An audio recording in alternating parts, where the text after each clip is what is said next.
Hello again, everyone. I am Specson of AllWageWrestling.com and also of the Dangerous Alliance. Want to tell each and every one of you thank you for tuning in to the 25th edition of the Secluded Paradyme, featuring the franchise Shane Douglas of ECW, WCW, and also of the WWE, and as many of you remember, around 2000 or so, XPW, Extreme Pro Wrestling. As you can tell on the marquee, this is going to be the final edition of the Secluded Paradyme. I'm going to speak about that towards the end of this episode, but this edition focuses on Shane Douglas, and I'm not going to go chronologically throughout his whole career as I have with previous wrestlers and factions and stuff of that nature on previous episodes, but I'm just going to give my 2 cents about Shane Douglas in a whole. Now, I personally think Shane Douglas is one of the most underrated wrestlers of his era throughout the 1990s, late 80s, and even venturing into the early 2000s before he kind of semi-retired and pretty much retired altogether. My memories of Shane Douglas will be profoundly with during his stint when he was the top guy in Extreme Championship Wrestling, and when he played a very pivotal role in ECW. Now, everybody remembers the whole throwing the belt down thing in late 1994 during the NWA World Heavyweight Championship tournament, which ended in Philadelphia at the ECW Arena against Too Cold Scorpio. And that really set off a lot of shockwaves throughout the whole wrestling industry, and it really ignited what was Eastern Championship Wrestling into what we all remember and now love and revere and know, several of us that were there to see it in person and also on television, Extreme Championship Wrestling. That moment will live in infamy, and it was really the moment that really put Shane Douglas out on the map in terms of major players in the wrestling industry, because he was hot topic. Just imagine if that occurred in 2010, 2015 in the world of social media, how that would have blown up. So just to even put that in perspective, in 1994, the fact that he did it there and it caused so much of an uproar that the magazines and the dirt sheets that was just major news, and changed the landscape of the business in a lot of ways. Makes Shane Douglas significant in that regard. Now, for me, on a personal level, Shane Douglas was a tremendous wrestler in the ring. His wrestling ability doesn't really get enough attention and enough credit, if you ask me. Here's a guy who could go hour Broadways if you needed him to. Here's a guy who could wrestle a 10 or 15 minute match and make it extremely compelling, whether it be character-based driven storylines that lead to a match with a Raven, or with a Tommy Dreamer, or with a Sandman, or even with a Taz, who I think was his best feud. The guy could go in the ring, and it really didn't matter, even Terry Funk, it really didn't matter what you do with Shane Douglas in ECW, he would deliver. And that's going to lead me to his time in WCW as well. I thought Shane could have been a major star in World Championship Wrestling if they really gave him the opportunity as a singles guy. Now, I think he would be forever grateful, and actually I'm grateful as well, that his precursor stuff that he did before going into ECW, what he did in WCW, teaming with Ricky the Dragon Steamboat, current WWE Hall of Famer, and becoming a stable tag team that won the NWA WCW Unified Tag Team Championship 1993 and 1992, 1993 were pivotal years for Shane Douglas. I think if he didn't get that experience with Ricky Steamboat, I'm not sure if we would have saw that Shane Douglas, who had so much frustration over his time in WCW, and just really in the business altogether for how it was going in ECW. I thought his team work with Steamboat was on par to anybody's at the time. Him and Steamboat had a phenomenal storyline with the Hollywood Blondes, Stunning Steve Austin and Flying Brian Pillman. Another storyline, another tag team storyline that doesn't get enough props today for how great and compelling it was.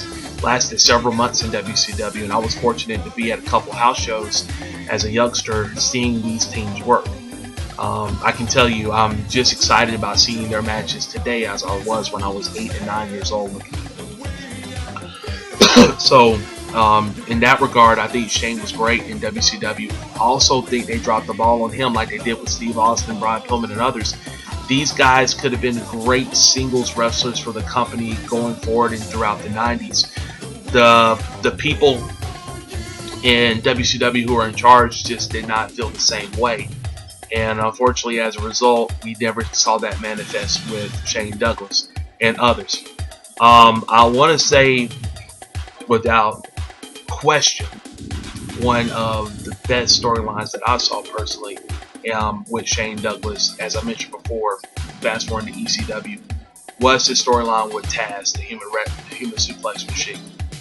I think that storyline doesn't get any kind of credit whatsoever, but if you look throughout 1998, that was one of my favorite storylines of that year, even though the business was booming, WCW, WWE. That period in the summer of 1998, I absolutely loved and watched every second of it when it involved Taz and Shane Douglas. Definitely check that out if you ever have an opportunity to. It went back and forth. At the time, Shane was injured, and he really couldn't compete for the majority of 1998. He was still a part of the whole triple threat thing with him and Bam Bam Bigelow, Chris Candido, and of course his manager slash cheerleader valet Francine. He was doing commentary with with Joey Styles, which I think is another underrated portion of Shane Douglas. I think he's a great commentator, and WWE could really use somebody like him, knowledgeable, and can really push through on the commentary booth. Fantastic, in my opinion, very compelling. But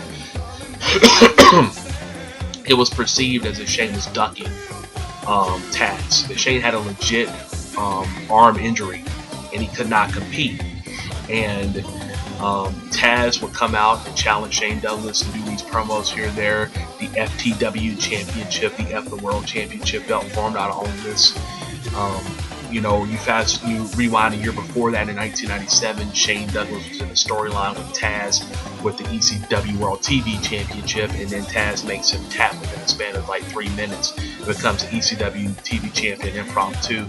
So, and that right there in itself, another reason to tune into the storyline that had really been forming for over a year. And then, they finally clash. They have their bouts. You bring in Rob Van Dam, you bring in Sabu, you bring in Del Alfonso, and there was just so many layers to their storyline. It helped so many guys get established and get over. And then you look into 1999, and Shane Douglas eventually leaves for the WCW, but before that, Taz beats him and becomes ECW World ECW World Heavyweight Champion. So their storyline was great. It's just another, really storyline I found really interesting with Shane Douglas. But as I mentioned before a little while ago, he went to WCW, tried to make some more money. Same reasoning that he did in 1995 when he defected to the WWE, became Dean Douglas, and tried to make some more money. Unfortunately, although his stints were very legendary in Extreme Championship Wrestling, they were cut short at times because of financial constraints and just Shane's ability to want more money, or felt like he was slighted by Paul Heyman. But overall, Shane had a phenomenal time in ECW. That was really where he truly broke out as a superstar and how we remember him. As I also mentioned, he had his infamous storylines in what I consider one of the best factions of the 90s, which was the Triple Threat. There was 2 different Triple Threats. The first one involved the late Chris Benoit and also Dean Malenko, and you had him, which was mostly based on wrestling. These are the guys who were the workhorses of the company. These were the guys who wrestled in the ring. This is how they got themselves over. Then you had the faction in 1998, which was the Bam Bam Bigelow and also the Prince Candidos, the Northeast connection, so to speak, of the Triple Threat. And they were, although they had a lot of the wrestling base that the first one did, this one was a little bit more of the entertainment form. And you also had Francine, who entered the fray. So I like both of those versions. I think both of them were different, but they both brought a tremendous element to ECW. And I think it was probably Shane's way of getting back at the Four Horsemen or whatnot. But that's neither here nor there. Shane's time in WCW was just probably filled with a lot of disappointment for him personally, because, you know, as we all know, who had followed Shane Douglas in his career, a lot of that started in NWA, WCW, with him and Ric Flair, who was booking at the time, the whole dynamic dudes thing concept. It doesn't work. You know, I think Jim Hart gets a lot of blame for that, but I wonder how much Ric Flair had to do with it, because a lot of Shane Douglas's problems in WCW just stemmed from the fact that he didn't like Ric Flair, he didn't like management, and he felt like his career was being derailed because of these people and their bad influence on him. Believe who you want to believe. That's just what I think. Shane's really never sat down and really discussed all of that in detail from what I've heard. If you see a shoot interview and he says it, congratulations, you found it. I haven't seen it yet. I would really love to know his true feelings toward his disdain of WCW and the many disappointments he had at certain times. But it's clear that he went back for the second time because of the money. The first time was probably just to get his name established in a big company other than the WWE, but it never panned out. The Dynamic Dudes thing with John Laurinaitis, Johnny Ace didn't work. We know the situations they had with the Midnight Express and the Philly crowds and the Civic Center and all this stuff. Don't want to get into all of that, but you can research it through. You know, his time in WCW and WWE just were not successes, and I think that's part of the reason why Shane has become a forgotten figure in the business amongst newer fans and younger generation fans who may not know him, because he doesn't have a really good relationship with the WWE, and he didn't have one with WCW either. But WWE tends to like ECW a lot more than WCW. I would love to see Shane get more recognition. He was a great champion during his time, underrated worker, gave you 100%. There's just no matches you can really find Shane Douglas where he just did not give it his all. Even in the waning years of WCW, when he tried to reestablish that first version of the Triple Threat with the Revolution, with him, the girl by the name of Asia, and then you also had Dean Malenko and Chris Benoit. That wasn't a bad group, even though 1999 WCW wasn't really good creatively or even politically speaking. But that was a decent group if you go back and you take a look at some of the stuff that they did. But there was just hardly any direction for Shane in WCW, but he did give it his all for what was given to him or what he may have presented to them as an idea. You know, towards the tail end of WCW, he partnered with Torrie Wilson, and they kind of recreated that whole Francine thing with him and Francine in ECW. But that really didn't, go over so well too. They had their storylines with Billy Kidman and also with Medusa. If you take a look at some of the stuff in 2000, they even had a scaffold match, for goodness sakes. So, he didn't have a terrible time in WCW altogether when you really look at it. But overall, I just don't think it was a place for him to be able to showcase all of his talents, creatively speaking, and it wasn't a place for him to grow creatively like he was in ECW. While ECW gave him, alright, you're going to be like Paul Heyman has said in interviews, you're going to be my head football player, Francine's going to be your cheerleader. You're going to be the guy, the franchise. And you, underneath that, you build your own character up on your skill level and what you can bring on the table with promos and in-ring ability. WCW and WWE, it felt like they wanted to throw a character at him and say, hey, you're going to portray it like this, and you're going to do A, B, and C without him improvising. I think you saw a little bit of improvisation in 2000 and 99 with him, 99 to 2000, but the earlier years and also in WWE when Dean Douglas was a completely different animal. He wasn't able to be himself. And to me, Shane Douglas is one of those guys who to me will always be a great promo guy, a guy who can work his butt off in the ring. But when you give him the opportunity to be himself with the volume turned up, this is when you got the best Shane Douglas. But it's just too bad he doesn't get enough recognition today. by the WWE, and maybe that's Shane who needs to reach out if he tries to seek that. It's been a pleasure meeting Shane on a couple of occasions at some conventions, most notably Mid-Atlantic Wrestling Legends Fan Fest in Charlotte, and also met him at the Georgia Fan Fest in Atlanta in 2011, and two other occasions as well. But Shane is a very humble individual, proud individual, very educated guy. I believe he even has his master's degree. I know some people have got on him about working at Target, but if you work in a retail environment, you got nothing to be ashamed of. I'm a guy who has a master's degree and works in retail, so I understand that completely. But Shane is a guy who just dances to the beat of his own drum, and he doesn't really care what a lot of people think about him, but he's gonna do what he does. Just like a lot of ECW alumni had the same kind of belief in themselves. So that's my take and 2 cents of Shane Douglas.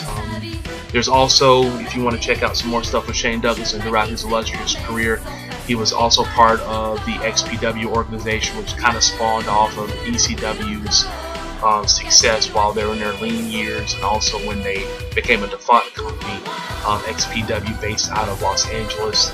I'm not going to say horrible things about XPW because there's some elements of it that I do like and did like at the time. Lizzie Borden and Rob Black came from the pornography industry, and they thought they could create a wrestling product that was going to be better than ECW, but have kind of the same kind of elements of it. And they had ECW people there, and Shane Douglas was one of those guys. And although they tried to make it work, it just at the end of the day wasn't able to make as much money to keep it going. I think if they probably stayed in the Southwest, maybe things would be different. But they wanted to promote stuff out in Philadelphia as well, in ECW's background. And honestly, that's not intelligent, because you just can't recreate ECW, something that was as organic and just came at the right time in the mid-90s. You just can't recreate something that magical. Shane Douglas was a part of that magical period, and that's why I think it's really good that I just get the time to just talk about him on the 25th edition of Secluded Paradyme. The last thing I'm going to say about in regards to Shane Douglas, I'm going to say thanks to him for the Hardcore Homecoming thing that he did in 2005, which went in opposition to ECW's One Night Stand on the WWE, which both shows were fantastic. I did not see the Hardcore Homecoming DVD until a few months after it had came out through Big Vision Entertainment. Also the Forever Hardcore, which was in opposition of ECW's Rise and Fall of ECW DVD, which I still consider the best WWE related DVD that's ever been produced. And then you have the Forever Hardcore, which was a good complement to the Rise and Fall of ECW. It features a lot of guys, including Shane Douglas, who are not a part of the Rise and Fall of ECW DVD by the World Wrestling Entertainment.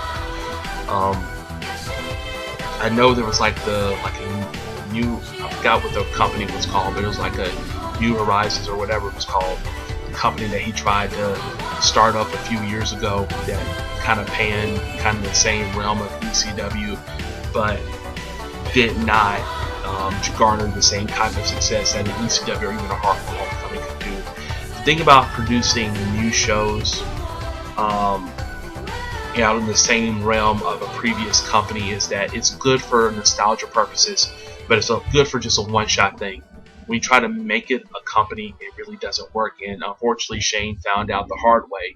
You invest your money into trying to make something like this work, you got to depend on talent, but if talent is still acting like they were in 1995 with drugs and alcohol and whatnot, like Sabu was, and no show's a show, you got to look to yourself, what are we doing? And also the booking, and then him clowning the fans and whatnot, and none of that was great, and criticizing them, but none of that was good, and he kind of found that out the hard way, and none of the other shows became a success. And at the moment, I believe the company's now defunct or in a long sabbatical. So that was really his last venture in the world of wrestling. I know he wrestled in TNA and stuff like that too, but my last memory of Shane Douglas is probably going to be his time in WCW during the lean years.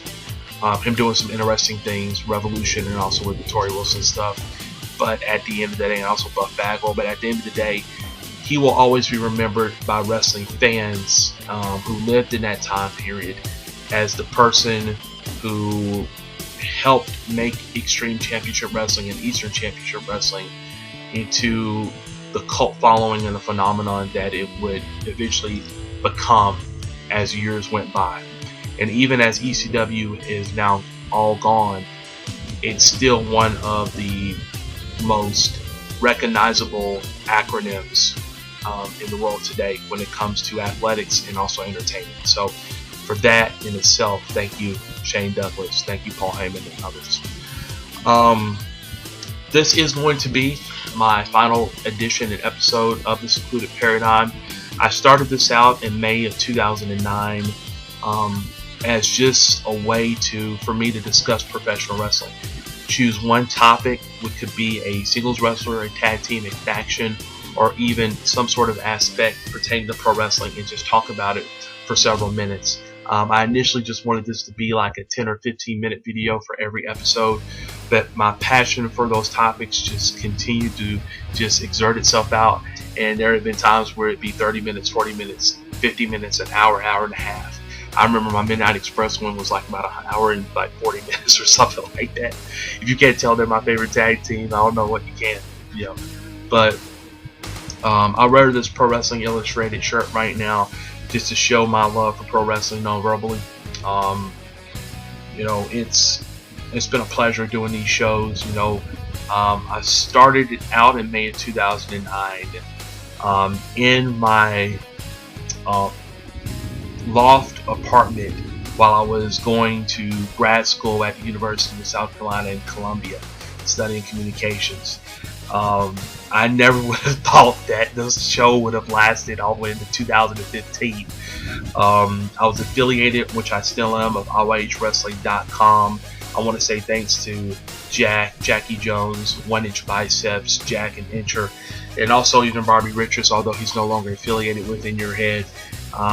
He, Jack, and also Incher were very influential, and even Tyler, the webmaster over at ROHWrestling.com, of allowing me to have this show on their website and for them to promote it as well on the radio show and also on the website and also on the message board.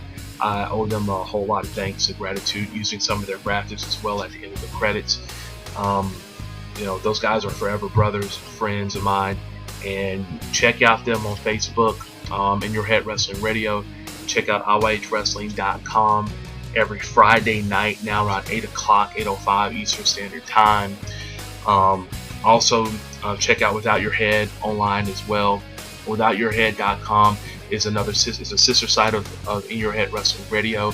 They do a lot of conventions, go to a lot of conventions with Annabelle Lecter and also with Neil Jones, who's Jack on In Your Head Wrestling Radio. And they interview a lot of great guests from the movie industry and also the horror industry as well. Great stuff. Dinner in the Movie, you can check that out as well. They have a video blog on YouTube about that. So I'm just giving them some plugs since they really have helped me out so much. And also my brothers of the Dangerous Alliance, thank you. You know who you are. You guys are family. Love you guys very dearly. This isn't the end for me in terms of me talking about pro wrestling. It's just going to be the end of the line of the Secluded Paradyme. I think 25 is a great number to end on. You can check the previous editions of the Secluded Paradyme on my YouTube channel. That's not going to change unless they take it down, and then I'll try to find another measure and try to put the videos up. But I'm also going to start posting these videos a whole lot more frequently on my website, which is facebook.com/bspecprod of bspec productions, and also on my, if you want to just chat with me and check me out on my regular Facebook page, which is www.facebook.com/bspec. I talk about a lot of pro wrestling and also the music industry too. Thank you so much for the support. Continuously check out my pages, and also don't be afraid to continuously talk about pro wrestling. If you're watching this video, you already have a passion for it since you clicked it. and you're watching. YouTube is there for the purpose of us to engage in the discussion, whether it be through the comment section or through our video comments. Pro wrestling is in my blood. It's in yours, obviously. So continuously get the word out through social media. It doesn't even have to be YouTube. It could be Facebook. Create your pages, create memories, and discuss your memories, whether it be verbally or non-verbally. Because you as a wrestling fan have a whole lot more power than you might think. We don't have a sports center. We don't have an ESPN. We don't have a Fox Sports. We have social media. And trust me, that goes a long way. So thank you very much. I am SpecSun. Thank you for supporting also my YouTube page, www.youtube.com/Mr. Brightwave. I love having these discussions, and I love having the music being played while I do discuss it. Without any further ado, peace out, peeps. Let credits roll.